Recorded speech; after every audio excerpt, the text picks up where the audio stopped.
Hi, this is John, and in this clip we'll be installing the bottom. Now that my sides are assembled, I went ahead and placed my bottom piece in my project, and it shouldn't fit so snugly that you can't get it out, but it should fit in there pretty snugly.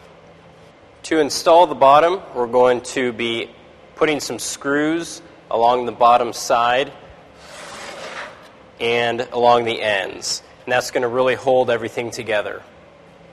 Additionally, you might want to use a little wood glue along all of the edges. Since it is the bottom and there's going to be a lot of weight, you wouldn't want it to be able to push through. Now, since we're installing the screws from the sides, that's really going to aid in not having it come apart at some point later in time.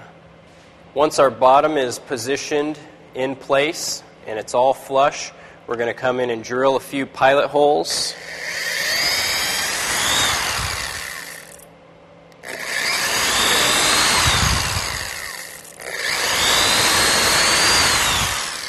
Now for this demonstration I'm only going to use 3, but I would recommend using 5 or more.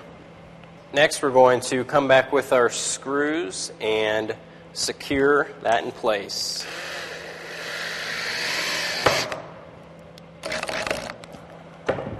For our ends, we're going to do about 3 screws as well.